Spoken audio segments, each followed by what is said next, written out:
আজ আমরা আবার সাফল্য আর অসফলতার বিষয়ে কথা বলবো। সফল ব্যক্তি কে হয় এবং অসফল ব্যক্তি কে হয়, এই বিষয়ে আমরা আগে অনেকবার কথা বলেছি। প্রত্যেক ব্যক্তি সাফল্য লাভ করতে চান, কিন্তু প্রত্যেক ব্যক্তি সাফল্য লাভের এই কাজে সফল হতে পারেন না। এবার এটা কেন হয়, এর পেছনে কারণটা কি? কারণ হলো ভয়। সফল ব্যক্তি হলেন তিনি যিনি নিজের সিদ্ধান্ত দ্বারা এই সমস্ত সংসারকে বদলে দিয়ে থাকেন, এবং অসফল ব্যক্তি হলেন তিনি যিনি এই সংসারকে দেখে এর বিষয়ে ভেবে নিজের সিদ্ধান্ত বদলে ফেলেন। প্রয়োজন হল নিজের লক্ষ্যের বিষয়ে ভেবে দেখার, পথের বিষয়ে ভেবে দেখার। একবার যদি আপনি পথ নির্বাচন করে থাকেন, সেই পথে অগ্রসর হতে থাকুন আর তাতে অটল থাকুন। সবসময় দৃঢ় প্রতিজ্ঞ হন। আপনি যদি কোনো পথে টিকে থাকেন আর নিরন্তর পরিশ্রম করতে থাকেন, তবেই আপনার জীবনে সাফল্য আসবে। যদি কথায় কথায় লোকে কি ভাববে, লোকে কি বলবে, একথা ভেবে নিজের সিদ্ধান্ত পাল্টান, তাহলে কখনো নিজের লক্ষ্যে পৌঁছতে পারবেন না। আসুন আমার সাথে ভালোবেসে বলুন, রাধা রাধা। রামায়ণের একটা অত্যন্ত শ্রেষ্ঠ কাহিনী আছে, যেটা খুব অমূল্য শিক্ষাদান করে। দশানন যখন ধরাশায়ী হলেন এবং মৃত্যুশয্যায় শুয়েছিলেন, ওনার শেষ নিঃশ্বাস ত্যাগের সময় শ্রীরাম লক্ষ্মণকে বললেন যে, হে লক্ষ্মণ, রাবণের কাছে যাও, ওখানে যাও, ওনার থেকে কিছু জ্ঞান অর্জন করে এসো। উনি হলেন মহাজ্ঞানী, আর ওনার থেকে জ্ঞান অর্জনের এটাই শ্রেষ্ঠ সুযোগ।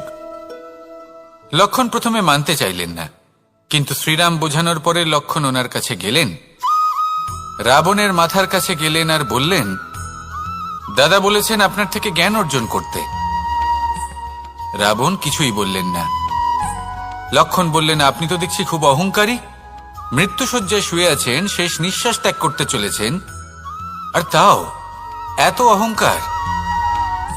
রাবণ বললেন, নিজের দাদা রামকে ডাকো। শ্রীরাম এলেন, রাবণের পায়ের কাছে এসে দাঁড়ালেন। উনি নিজের হাত জোড় করলেন আর বললেন, হে মহাপণ্ডিত রাবণ, আপনি হলেন মহাজ্ঞানী, দয়া করে আমাদের কিছু জ্ঞান প্রদান করুন। রাবণ বিনম্র চিত্তে ওনার কথা শুনলেন, খুব বিনম্র চিত্তে ক্ষমা প্রার্থনাও করলেন, আর এই সংসার একটি অত্যন্ত শ্রেষ্ঠ জ্ঞান লাভ করল। এর দ্বারা আমরা ঠিক কি শিক্ষা লাভ করি? রাম এবং লক্ষ্মণ দুজনেই ছিলেন তেজস্বী, দুজনেই ছিলেন শ্রেষ্ঠ, ছিলেন বীর, ছিলেন বলবান। কিন্তু শ্রীরামকে মর্যাদা পুরুষোত্তম বলা হয়ে থাকে, কারণ উনি বীর ছিলেন, সাহসী ছিলেন। তার সাথে একটি অত্যন্ত গুরুত্বপূর্ণ গুণ ছিল, সেই গুণ হলো বিনম্রতা। এটা খুবই শ্রেষ্ঠ একটা গুণ। যদি কেউ আপনাকে কটু কথা শোনায়, তাহলে উত্তরটা আপনি বিনম্রভাবেও দিতে পারেন। এই বিনম্রতা এমন এক আবেগ যেটা দেখে মনে হবে কোমল, কিন্তু এটা ততটাই প্রবল অস্ত্র। এমন একটা অস্ত্র যা সকলকে নিরস্ত্র করে দিতে পারে। যদি আপনি সাহসী হন এবং বিনম্র হন, তাহলে আপনি বিজয়ী হবেন। যদি আপনি জ্ঞানী হন এবং বিনম্র হন, তাহলে আপনি অবশ্যই মহাজ্ঞানী হয়ে উঠবেন। তাই নিজের মনে বিনম্রতা ধরে রাখুন আর ভালোবেসে বলুন, রাধা রাধা।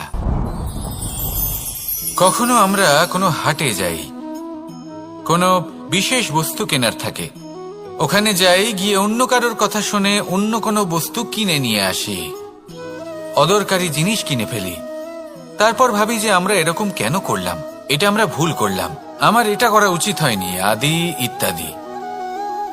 মানুষ যখন জীবনে এমনই সিদ্ধান্ত নিয়ে বসে, এমন নির্বাচন করে, তখন সেই সিদ্ধান্ত নিশ্চিত রূপে তার ভবিষ্যতের জন্য অত্যন্ত গুরুত্বপূর্ণ হয়। কিন্তু যদি আপনি কোনো অনুচিত চয়ন করে ফেলেন, তাহলে মন খারাপ করবেন না, সেই গ্লানিবোধ নিয়ে কষ্ট পাবেন না, সামনে অগ্রসর হতে থাকুন। কারণ এই অনুচিত নির্বাচন আপনাকে উচিতভাবে জীবনযাপনের পথ দেখাতে পারে। এবার যদি আমি আপনাকে বলি যে আপনি আগুনে হাত দিন, সেটা কি আপনি করবেন? করবেন না। কেন? কারণ জীবনে কোনো না কোনো দিন আপনি একটা ভুল নির্বাচন করে আগুনে হাত দিয়েছিলেন। তারপরে আপনি শিক্ষা পেয়েছিলেন যে আমি জীবনে আর কোনোদিন আগুনে আর কিছুতেই হাত দেব না। এই জীবনও ঠিক সেরকমই। জীবনের সেই সব অধ্যায়, সেই সব সময় যা ব্যর্থ হয়েছে, সেটা নিয়ে ভেবে সময় নষ্ট করবেন না। সেটা থেকে যে শিক্ষা পেয়েছেন সেটা মনে রাখুন, আর যে অধ্যায় বাকি রয়েছে, যে সময় বাকি রয়েছে, তাতে কিভাবে সফল হওয়া সম্ভব সেই বিষয়ে ভাবুন। আর আমার সাথে ভালোবেসে বলুন, রাধা রাধা। নিজের নিজের অভিজ্ঞতাগুলো দেখে, তার পরিণাম দেখে প্রত্যেক মানুষের মনে একটা ধারণা জন্ম নেয়। প্রজন্মের পর প্রজন্ম যখন অগ্রসর হতে থাকে, এই ধারণাগুলোই কারণ হয়ে ওঠে যা মানুষের জীবনে তার শুভর, অশুভর, লাভের, ক্ষতির এই সব কিছুর আধার হয়ে ওঠে। যেমন ধরুন আপনি কোথাও যাচ্ছেন আর পথে বেড়াল রাস্তা পার করে গেল, সেটা অশুভ বলা হয়। কেউ হাঁচলে কাজ থামিয়ে দেওয়া হয়। বলা হয় যখন আপনি কোনো শুভ কাজ করতে যাবেন তখন মিষ্টি খেয়ে যাবেন, কাজ সফল হবে। যদি কোনো ব্যক্তি অনুচিত কথা বলে দেন, তার মানে অনুচিত কিছুই ঘটবে, আদি ইত্যাদি। এরকম অনেক সংখ্যক ধারণা আছে। কিন্তু সবকিছু যদি এরকমই হতো, তাহলে প্রত্যেক মানুষ নিজের কথা দ্বারা নিজের বা অন্য কারোর জীবন স্বর্গতুল্য করে তুলতো, নয়তো নরকে পরিণত করত। কিন্তু এরম কি আদৌ হয়? না। কারণ এই সব ধারণা, এই সব কিছু এর উৎস হলো মানুষের মন, তার মস্তিষ্ক। যখন আমরা কোনো বাক্য বা কোনো ধারণাকে একটু বেশি গুরুত্ব দিয়ে ফেলি, তার উপর একটু বেশি বিশ্বাস করে ফেলি, তখন যেটা হয়, তখন আমাদের এই ইচ্ছে শক্তি তার সঞ্চার হয় সেই বাক্যের মাধ্যমে। আর সেই জন্য সেই বাক্য আস্তে আস্তে ফলপ্রসূ হতে থাকে। এটা হলো মানুষের মনের শক্তি, তার মস্তিষ্কের শক্তি। এটা কখনো ভুলে যাবেন না। এটা প্রয়োগ করুন আর তার সদ্ব্যবহার করুন। একে প্রয়োগ করুন নিজের লক্ষ্যে পৌঁছানোর জন্য, শুভ কর্ম করার জন্য। আসুন আমার সাথে ভালোবেসে বলুন, রাধা রাধা। সবাই বলেন যে জীবনে কাদের সঙ্গ লাভ করছি সেটা খুব গুরুত্বপূর্ণ। এক ঝুড়ি ফলের মধ্যে যদি একটা পচা ফল আপনি রেখে দেন, তাহলে আস্তে আস্তে সমস্ত ফল পচে যায়। সেই জন্য কথায় আছে যে কুসঙ্গ থেকে দূরে থাকো। কিন্তু কি করা যায়? এই সংসার খুবই ছোট। যেখানে আমরা কাজ করি, যেখানে আমরা থাকি, যে পথে আমরা আসা যাওয়া করে থাকি, যে পথে আমরা ভ্রমণ করি, সেখানে এমন অনেক সংখ্যক ব্যক্তি থাকেন যাকে দেখে আমরা মনে করি যে এদের থেকে দূরে থাকতে হবে। তখন আমরা কি করতে পারি? তাদের কি আমরা পরিত্যাগ করব? তাহলে এই সংসারে এমন অনেক মানুষ আছেন, তাহলে কি সংসারই পরিত্যাগ করব? না। সেই ফলের মতন হবেন না যারা একটি পচা ফলের উপস্থিতির জন্য নিজেরাও নষ্ট হয়ে যান। বরং হয়ে উঠুন চন্দন বৃক্ষের মতন, যেটা আসলে সাপেদের বাসস্থান, যেখানে অনেক সংখ্যক অত্যন্ত ভয়ানক বিষধর সাপ থাকে। তারপরেও এই চন্দন, সে কিন্তু নিজের শ্রেষ্ঠত্ব হারায় না। এর মূল্য কিন্তু সেই একই থাকে। মনে রাখবেন, এই সংসারে নিজের সঙ্গ বদলানোর পূর্বে নিজেকে বদলান। নিজেকে কিছুটা এমন ভাবে গড়ে তুলুন যে কেউ আসুক না কেন, সে যেন আপনাকে বিভ্রান্ত বা দূষিত না করতে পারে। আসুন আমার সাথে ভালোবেসে বলুন, রাধা রাধা। এই সংসারে প্রত্যেকটা জিনিসের নিজস্ব একটা বিশেষত্ব আছে, আর তার বিশেষত্বর জন্যই তাকে বিশেষ গুরুত্ব দেওয়া হয়। যদি কথা বলি অস্ত্রের, যেমন তরোয়াল। তরোয়াল নির্মাণ করা হয়েছে রক্ষার জন্য। কত তাড়াতাড়ি সে সামনে উপস্থিত শত্রুকে নিধন করতে পারে। এবার এই তরোয়ালের কোন গুণটা দেখা প্রয়োজন? সেটার ধার। সেই বস্তুটি নয় যার মধ্যে এই তরোয়াল রাখা হয়। সেইভাবেই যদি আমি কথা বলি বাণের, তাহলে এটা প্রয়োজনীয় নয় যে সেই বাণ কতটা তীক্ষ্ণ, কতটা বলশালী। এটা দেখা প্রয়োজন যে তার আকারটা কেমন। সে কি বাতাস ভেদ করে নিজের লক্ষ্যে পৌঁছতে পারবে? সেটা বেশি গুরুত্বপূর্ণ। সেই জায়গাটা নয় যেখানে সেই বাণ রাখা হয়। ঠিক সেইভাবে যদি আপনি কোনো মানুষেরই মূল্য বুঝতে চান, তাকে পরখ করে দেখতে চান, তাহলে তার জাতি, তার ধর্ম, তার রূপ, তার আকার, সেগুলো দেখে তাকে পরখ করতে চেষ্টা করবেন না। তাকে পরখ এই সব কিছুর ভিত্তিতে করবেন না। তার স্বভাবটা দেখুন, তার গুণ দেখুন, তার প্রতিভা দেখুন, তার কর্ম দেখুন, কারণ এটাই সেই ব্যক্তির আসল পরিচয়। এটাই হলো তার অস্তিত্ব। যখনই আপনি কোনো নর্তককে শ্রেষ্ঠ নৃত্য প্রদর্শন করতে দেখেন, তখন আপনি কিন্তু এটা ভাবেন না যে সে কোথা থেকে এসেছে, সে কি খায়, ওর বন্ধু বান্ধব কারা। আপনি তার নৃত্য দেখেন, ওর শিল্প দেখেন, সেটারই প্রশংসা করেন, সেটাকেই সম্মান করেন। সেইভাবেই সংসারে সকলকে সম্মান করুন। আর এই সম্মানের আধার হওয়া উচিত তার গুণ, তার স্বভাব, তার কর্ম, তার রূপ আর তার বেশভূষা নয়। আসুন আমার সাথে ভালোবেসে বলুন, রাধা রাধা। এই সংসার বলে যে কৃষ্ণ হলো মহাযোগী। কেউ বলে যে কৃষ্ণ হলো সাংখ্যযোগের প্রবর্তক, কেউ বলে ভক্তিযোগের, কেউ বলে জ্ঞান যোগের, কেউ কেউ এটা মনে করেন যে অষ্টাঙ্গ যোগের প্রভু হলাম আমি। কিন্তু এই যোগ আসলে কি? যোগ বিষয়টাকে বোঝা খুব একটা কঠিন নয়, কিন্তু সেই যোগকে নিজের যাপনের অংশ করে তোলা হলো অত্যন্ত কঠিন, আর তার জন্য প্রয়োজন অভ্যাস। যোগ শব্দটার অর্থ হলো যুক্ত করা, আর এটা আমি ছোটবেলায় শিখেছিলাম।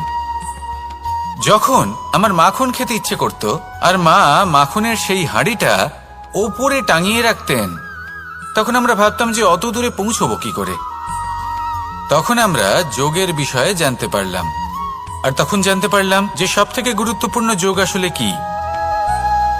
সহযোগিতা, সাহায্য। আমরা সব সখারা একসাথে জড়ো হতাম, একে অপরের পিঠের ওপর উঠে দাঁড়াতাম, আর তারপর আমরা ওই মাখনের হাঁড়ির কাছে পৌঁছতে পারতাম, আর তারপর আমরা সবাই মিলে সেই মাখন ভাগ করে খেতাম। সহযোগিতা, এটা অত্যন্ত গুরুত্বপূর্ণ। পাণ্ডবরাও মহাভারতে এটাই করেছিলেন। ওনাদের সাথেও কেউ ছিল না। একে অপরকে সাহায্য করে ওনারা অনেক বীরদের একত্রিত করেছিলেন। তারপর অবশেষে মহাভারতের এই মহাযুদ্ধে ওনারা জয়লাভ করেছিলেন।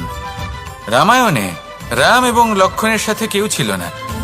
সহযোগিতার মাধ্যমে ওনারা ভাল্লুক আর বানর সেনাকে একত্রিত করেছিলেন, আর এই সংসারের সব থেকে প্রবল রাক্ষস রাবণকে বধ করেছিলেন। মনে রাখবেন, একসাথে মিলে যদি আপনারা কর্ম করতে শেখেন, তাহলে এই সংসারে এমন কিছুই নেই যেটা আপনি অর্জন করতে পারবেন না। আসুন আমার সাথে ভালোবেসে বলুন, রাধা রাধা। সূর্য এই সংসারকে আলো প্রদান করে।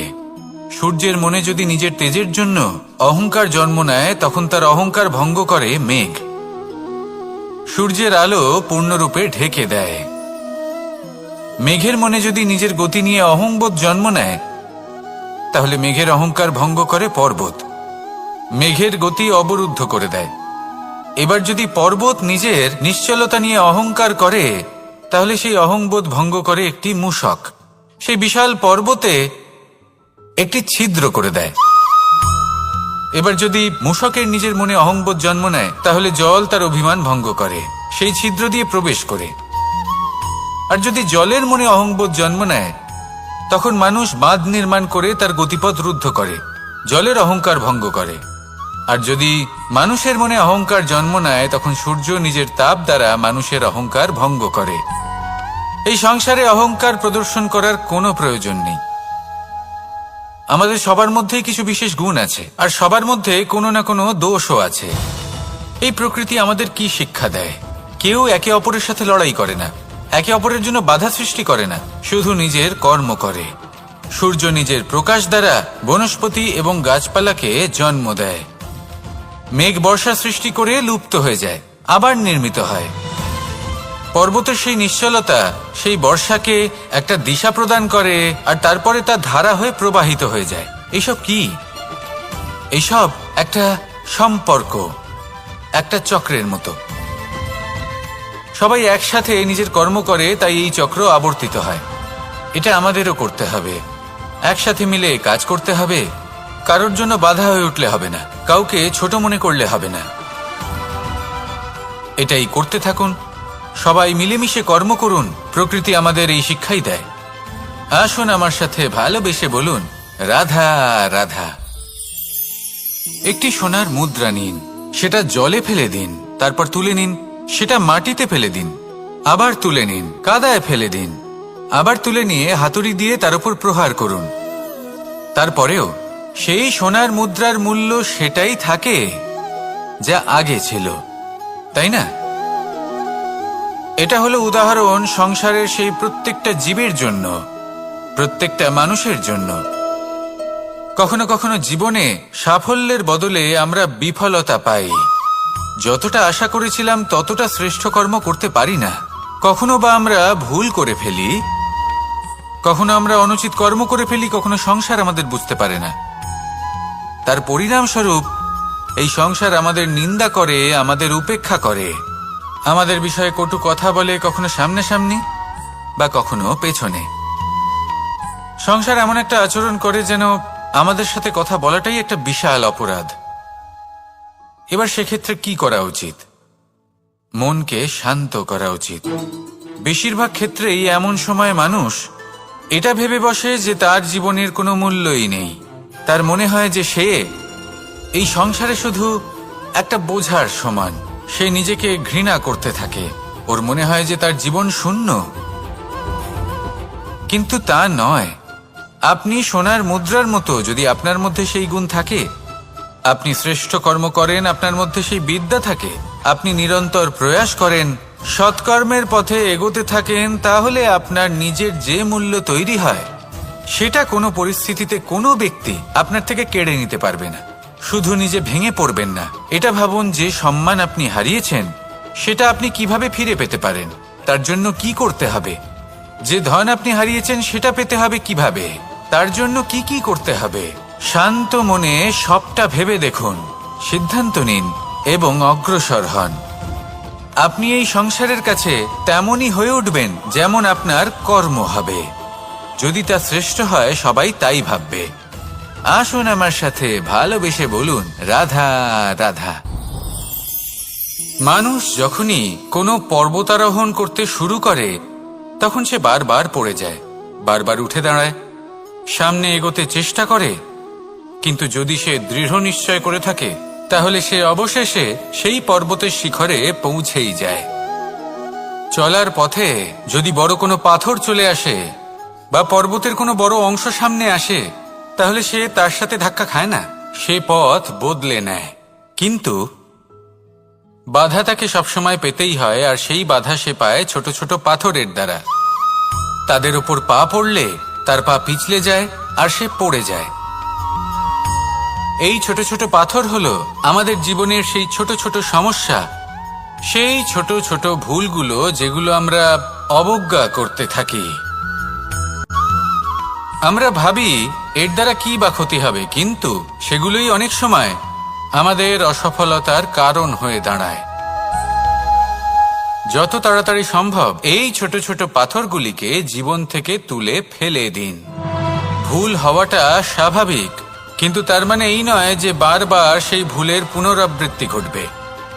ভুলটা বুঝুন, সেটা স্বীকার করুন আর সেটা শুধরে নিন।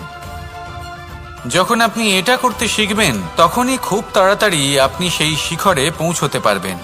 আর যখন পৌঁছে যাবেন তখন এই মন প্রসন্ন হয়ে বলবে, রাধা রাধা। আপনি কখনো পলাশ ফুল দেখেছেন? কি সুন্দর দেখতে, লাল রক্তবর্ণ, উজ্জ্বল, কিন্তু এতে কোনো সুগন্ধ নেই। সেই জন্য ওকে শুধু চোখ ভরে দেখতে ইচ্ছে করে। দেখবেন তাকে কিন্তু পুজোতে ব্যবহার করা হয় না, এই ফুল দিয়ে মালা বানানো হয় না। সেরকমই আমাদের জীবনে এমন অনেক ব্যক্তি রয়েছেন যাদেরকে সম্মান অর্জন করতে হয়। যদি আপনি কোনো উচ্চ বংশে জন্ম নিয়ে থাকেন এবং আপনার কাছে সবকিছু থাকে, ধন ঐশ্বর্য থাকে, সবকিছু আপনি আগে থেকেই পেয়ে গেছেন, তাও কিন্তু এই সংসার আপনাকে সম্মান দেবে না। ততক্ষণ পর্যন্ত দেবে না যতক্ষণ না আপনি নিজের অন্তরে গুণ জাগ্রত করছেন, শ্রেষ্ঠ কর্ম করছেন, নিজের অন্তরে ইতিবাচক মনোভাবের এই সুবাস জাগ্রত করছেন। যদি এসব কিছু করেন তাহলেই এই সংসার আপনাকে সম্মান দেবে। এবার এটা আপনার ওপরে নির্ভরশীল যে আপনি কি পলাশ ফুলের মতো হতে চান, নাকি অন্য কোনো ফুল হয়ে উঠতে চান যার সুবাস আছে, যে নিজের সুবাস এই সারা পৃথিবীতে ছড়িয়ে দেয়। আসুন আমার সাথে ভালোবেসে বলুন, রাধা রাধা। এই সংসারে একটা শব্দ আছে যার বিষয়ে মানুষ অত্যাধিক চিন্তা ভাবনা করে, আর সেই শব্দ হলো অস্তিত্ব, পরিচয়। প্রত্যেক ব্যক্তি এই সংসারে নিজের অস্তিত্ব করতে চায়, আর ছোট থেকে এটাই হয়।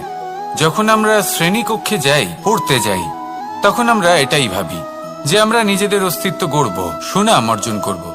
সকল ব্যক্তি যাতে এটাই বলে যে এই হলো সর্বশ্রেষ্ঠ ছাত্র, আর এটাই আমাদের পরিচয়। কার্যক্ষেত্রেও আমরা ঠিক এটাই চেষ্টা করি, পরিশ্রম করতে থাকি এবং ভবিষ্যতে গিয়ে আমরা নিজেদের পরিচয় খুঁজে পাই। পরিচয়ের সাথে সাফল্য আসে, আর সাফল্যের সাথে আসে অস্তিত্ব। আর যখন এই দুটি সংযুক্ত হয় তখন মানুষ অসফলতার কথা ভেবে ভয়ভীত হয়ে পড়ে, আর এটা ভাবতে থাকে যে যদি আমি অসফল হই তাহলে সেই পরিচিতির কি হবে, সেই নামের কি হবে, সেই সবকিছু যে আমি অর্জন করেছি তার কি হবে। সে ভয়ভীত হয়ে পড়ে, আর এই ভয়ের কারণে তার বিকাশ কোথাও না কোথাও অবরুদ্ধ হয়। সে শ্রেষ্ঠ কর্ম করা বন্ধ করে দেয় এবং শুধু এই সুরক্ষিত থাকতে চেষ্টা করে। আর অসফল হলে তাতে ভয় পাওয়ার কোনো প্রয়োজন নেই, কারণ যখন আপনি সফল হন তখন এই সাফল্য আপনার পরিচয় এই সংসারের সাথে করায়।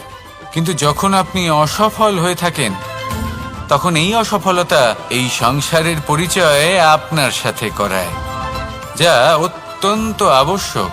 অসফলতা প্রত্যেকের জীবনেই আসবে, তার সম্মুখীন হন আর তার থেকে শিক্ষা লাভ করুন।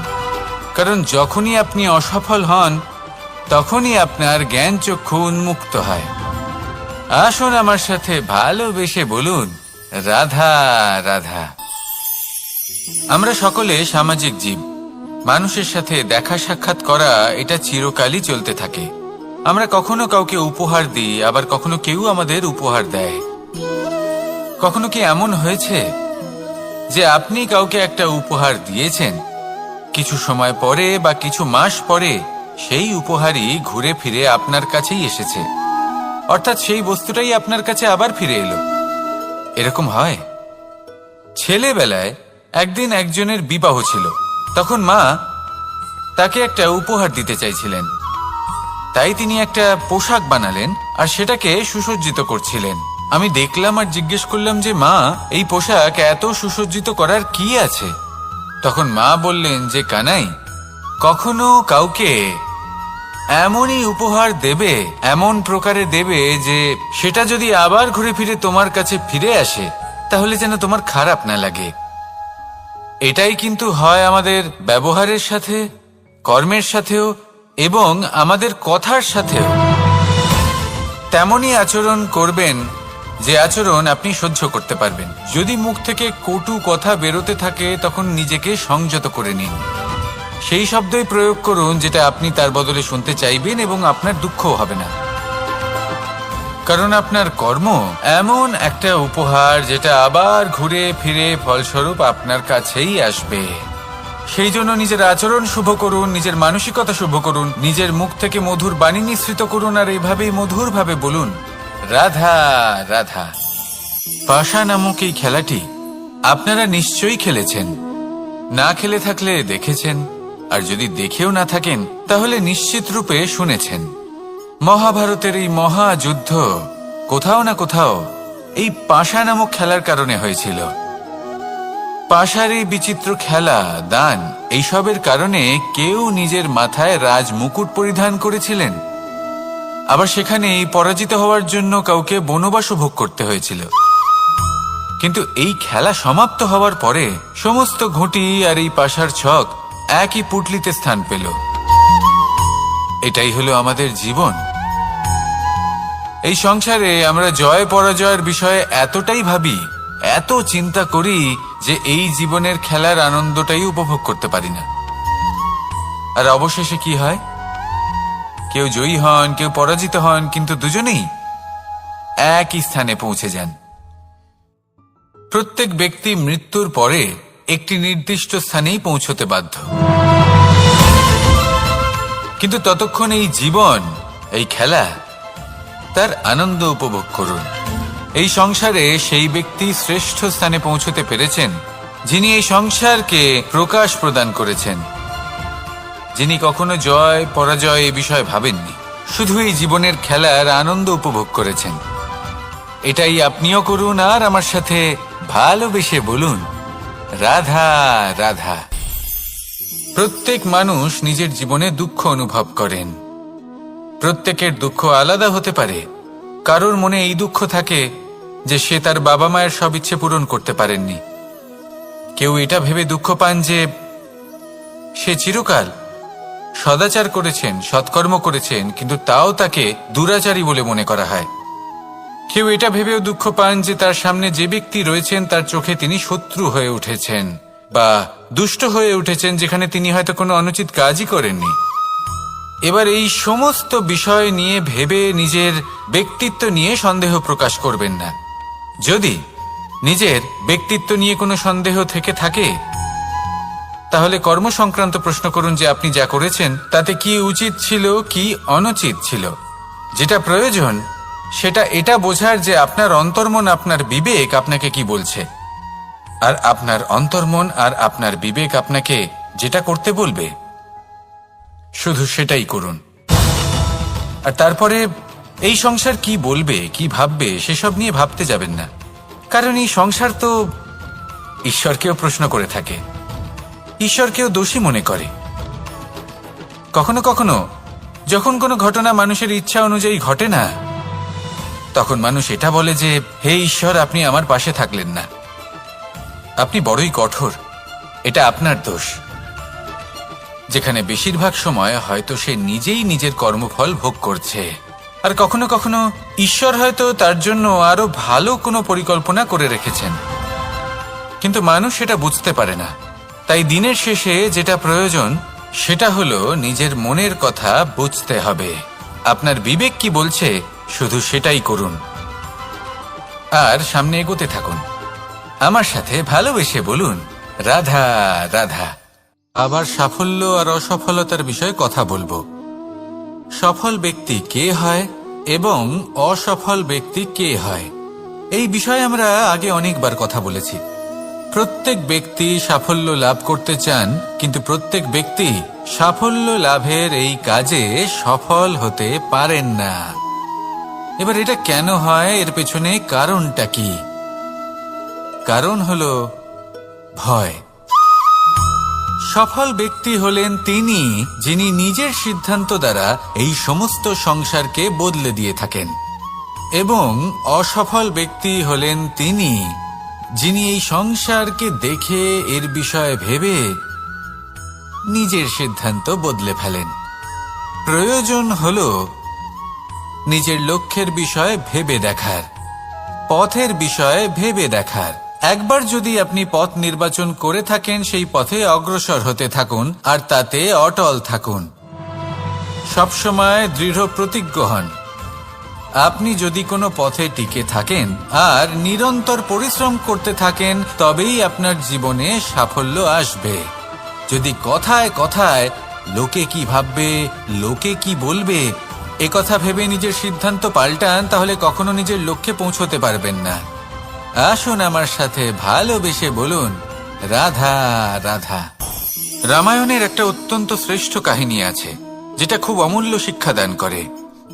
দশানন যখন ধরাশায়ী হলেন এবং মৃত্যুশয্যায় শুয়েছিলেন, ওনার শেষ নিঃশ্বাস ত্যাগের সময় শ্রীরাম লক্ষ্মণকে বললেন যে হে লক্ষ্মণ, রাবণের কাছে যাও, ওখানে যাও, ওনার থেকে কিছু জ্ঞান অর্জন করে এসো।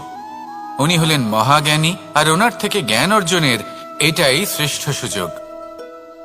লক্ষ্মণ প্রথমে মানতে চাইলেন না, কিন্তু শ্রীরাম বোঝানোর পরে লক্ষ্মণ ওনার কাছে গেলেন, রাবণের মাথার কাছে গেলেন আর বললেন, দাদা বলেছেন আপনার থেকে জ্ঞান অর্জন করতে। রাবণ কিছুই বললেন না। লক্ষ্মণ বললেন, আপনি তো দেখছি খুব অহংকারী, মৃত্যুশয্যায় শুয়ে আছেন, শেষ নিঃশ্বাস ত্যাগ করতে চলেছেন, আর তাও এত অহংকার। রাবণ বললেন, নিজের দাদা রামকে ডাকো। শ্রীরাম এলেন, রাবণের পায়ের কাছে এসে দাঁড়ালেন। উনি নিজের হাত জোড় করলেন আর বললেন, হে মহাপণ্ডিত রাবণ, আপনি হলেন মহাজ্ঞানী, দয়া করে আমাদের কিছু জ্ঞান প্রদান করুন। রাবণ বিনম্র চিত্তে ওনার কথা শুনলেন, খুব বিনম্র চিত্তে ক্ষমা প্রার্থনাও করলেন, আর এই সংসার একটি অত্যন্ত শ্রেষ্ঠ জ্ঞান লাভ করল। এর দ্বারা আমরা ঠিক কি শিক্ষা লাভ করি? রাম এবং লক্ষ্মণ দুজনেই ছিলেন তেজস্বী, দুজনেই ছিলেন শ্রেষ্ঠ, ছিলেন বীর, ছিলেন বলবান। কিন্তু শ্রীরামকে মর্যাদা পুরুষোত্তম বলা হয়ে থাকে, কারণ উনি বীর ছিলেন, সাহসী ছিলেন, তার সাথে একটি অত্যন্ত গুরুত্বপূর্ণ গুণ ছিল। সেই গুণ হলো বিনম্রতা। এটা খুবই শ্রেষ্ঠ একটা গুণ। যদি কেউ আপনাকে কটু কথা শোনায়, তাহলে উত্তরটা আপনি বিনম্রভাবেও দিতে পারেন। এই বিনম্রতা এমন এক আবেগ যেটা দেখে মনে হবে কোমল, কিন্তু এটা ততটাই প্রবল অস্ত্র, এমন একটা অস্ত্র যা সকলকে নিরস্ত্র করে দিতে পারে। যদি আপনি সাহসী হন এবং বিনম্র হন, তাহলে আপনি বিজয়ী হবেন। যদি আপনি জ্ঞানী হন এবং বিনম্র হন, তাহলে আপনি অবশ্যই মহাজ্ঞানী হয়ে উঠবেন। তাই নিজের মনে বিনম্রতা ধরে রাখুন আর ভালোবেসে বলুন, রাধা রাধা। কখনো আমরা কোনো হাটে যাই, কোনো বিশেষ বস্তু কেনার থাকে, ওখানে যাই, গিয়ে অন্য কারোর কথা শুনে অন্য কোনো বস্তু কিনে নিয়ে আসি, অদরকারি জিনিস কিনে ফেলি। তারপর ভাবি যে আমরা এরকম কেন করলাম, এটা আমরা ভুল করলাম, আমার এটা করা উচিত হয়নি, আদি ইত্যাদি। মানুষ যখন জীবনে এমনই সিদ্ধান্ত নিয়ে বসে, এমন নির্বাচন করে, তখন সেই সিদ্ধান্ত নিশ্চিত রূপে তার ভবিষ্যতের জন্য অত্যন্ত গুরুত্বপূর্ণ হয়। কিন্তু যদি আপনি কোনো অনুচিত চয়ন করে ফেলেন, তাহলে মন খারাপ করবেন না, সেই গ্লানিবোধ নিয়ে কষ্ট পাবেন না, সামনে অগ্রসর হতে থাকুন। কারণ এই অনুচিত নির্বাচন আপনাকে উচিতভাবে জীবনযাপনের পথ দেখাতে পারে। এবার যদি আমি আপনাকে বলি যে আপনি আগুনে হাত দিন, সেটা কি আপনি করবেন? করবেন না। কেন? কারণ জীবনে কোনো না কোনো দিন আপনি একটা ভুল নির্বাচন করে আগুনে হাত দিয়েছিলেন, তারপরে আপনি শিক্ষা পেয়েছিলেন যে আমি জীবনে আর কোনোদিন আগুনে আর কিছুতেই হাত দেব না। এই জীবনও ঠিক সেরকমই। জীবনের সেই সব অধ্যায়, সেই সব সময় যা ব্যর্থ হয়েছে, সেটা নিয়ে ভেবে সময় নষ্ট করবেন না। সেটা থেকে যে শিক্ষা পেয়েছেন সেটা মনে রাখুন, আর যে অধ্যায় বাকি রয়েছে, যে সময় বাকি রয়েছে, তাতে কিভাবে সফল হওয়া সম্ভব সেই বিষয়ে ভাবুন। আর আমার সাথে ভালোবেসে বলুন, রাধা রাধা। নিজের নিজের অভিজ্ঞতাগুলো দেখে, তার পরিণাম দেখে প্রত্যেক মানুষের মনে একটা ধারণা জন্ম নেয়। প্রজন্মের পর প্রজন্ম যখন অগ্রসর হতে থাকে, এই ধারণাগুলোই কারণ হয়ে ওঠে যা মানুষের জীবনে তার শুভর, অশুভর, লাভের, ক্ষতির এই সব কিছুর আধার হয়ে ওঠে। যেমন ধরুন আপনি কোথাও যাচ্ছেন আর পথে বেড়াল রাস্তা পার করে গেল, সেটা অশুভ বলা হয়। কেউ হাঁচলে কাজ থামিয়ে দেওয়া হয়। বলা হয় যখন আপনি কোনো শুভ কাজ করতে যাবেন, তখন মিষ্টি খেয়ে যাবেন, কাজ সফল হবে। যদি কোনো ব্যক্তি অনুচিত কথা বলে দেন, তার মানে অনুচিত কিছুই ঘটবে, আদি ইত্যাদি। এরকম অনেক সংখ্যক ধারণা আছে। কিন্তু সবকিছু যদি এরকমই হতো, তাহলে প্রত্যেক মানুষ নিজের কথা দ্বারা নিজের বা অন্য কারোর জীবন স্বর্গতুল্য করে তুলত, নয়তো নরকে পরিণত করত। কিন্তু এরম কি আদৌ হয়? না। কারণ এই সব ধারণা, এই সব কিছু এর উৎস হলো মানুষের মন, তার মস্তিষ্ক। যখন আমরা কোনো বাক্য বা কোনো ধারণাকে একটু বেশি গুরুত্ব দিয়ে ফেলি, তার উপর একটু বেশি বিশ্বাস করে ফেলি, তখন যেটা হয়, তখন আমাদের এই ইচ্ছে শক্তি তার সঞ্চার হয় সেই বাক্যের মাধ্যমে। আর সেই জন্য সেই বাক্য আস্তে আস্তে ফলপ্রসূ হতে থাকে। এটা হলো মানুষের মনের শক্তি, তার মস্তিষ্কের শক্তি। এটা কখনো ভুলে যাবেন না। এটা প্রয়োগ করুন আর তার সদ্ব্যবহার করুন। একে প্রয়োগ করুন নিজের লক্ষ্যে পৌঁছানোর জন্য, শুভ কর্ম করার জন্য। আসুন আমার সাথে ভালোবেসে বলুন, রাধা রাধা। সবাই বলেন যে জীবনে কাদের সঙ্গ লাভ করছি সেটা খুব গুরুত্বপূর্ণ। এক ঝুড়ি ফলের মধ্যে যদি একটা পচা ফল আপনি রেখে দেন, তাহলে আস্তে আস্তে সমস্ত ফল পচে যায়। সেই জন্য কথায় আছে যে কুসঙ্গ থেকে দূরে থাকো। কিন্তু কি করা যায়? এই সংসার খুবই ছোট। যেখানে আমরা কাজ করি, যেখানে আমরা থাকি, যে পথে আমরা আসা যাওয়া করে থাকি, যে পথে আমরা ভ্রমণ করি, সেখানে এমন অনেক সংখ্যক ব্যক্তি থাকেন যাকে দেখে আমরা মনে করি যে এদের থেকে দূরে থাকতে হবে। তখন আমরা কি করতে পারি? তাদের কি আমরা পরিত্যাগ করব? তাহলে এই সংসারে এমন অনেক মানুষ আছেন, তাহলে কি সংসারই পরিত্যাগ করব? না। সেই ফলের মতন হবেন না যারা একটি পচা ফলের উপস্থিতির জন্য নিজেরাও নষ্ট হয়ে যান। বরং হয়ে উঠুন চন্দন বৃক্ষের মতন, যেটা আসলে সাপেদের বাসস্থান, যেখানে অনেক সংখ্যক অত্যন্ত ভয়ানক বিষধর সাপ থাকে। তারপরেও এই চন্দন, সে কিন্তু নিজের শ্রেষ্ঠত্ব হারায় না। এর মূল্য কিন্তু সেই একই থাকে। মনে রাখবেন, এই সংসারে নিজের সঙ্গ বদলানোর পূর্বে নিজেকে বদলান। নিজেকে কিছুটা এমন ভাবে গড়ে তুলুন যে কেউ আসুক না কেন, সে যেন আপনাকে বিভ্রান্ত বা দূষিত না করতে পারে। আসুন আমার সাথে ভালোবেসে বলুন, রাধা রাধা। এই সংসারে প্রত্যেকটা জিনিসের নিজস্ব একটা বিশেষত্ব আছে, আর তার বিশেষত্বর জন্যই তাকে বিশেষ গুরুত্ব দেওয়া হয়। যদি কথা বলি অস্ত্রের, যেমন তরোয়াল। তরোয়াল নির্মাণ করা হয়েছে রক্ষার জন্য। কত তাড়াতাড়ি সে সামনে উপস্থিত শত্রুকে নিধন করতে পারে। এবার এই তরোয়ালের কোন গুণটা দেখা প্রয়োজন? সেটার ধার। সেই বস্তুটি নয় যার মধ্যে এই তরোয়াল রাখা হয়।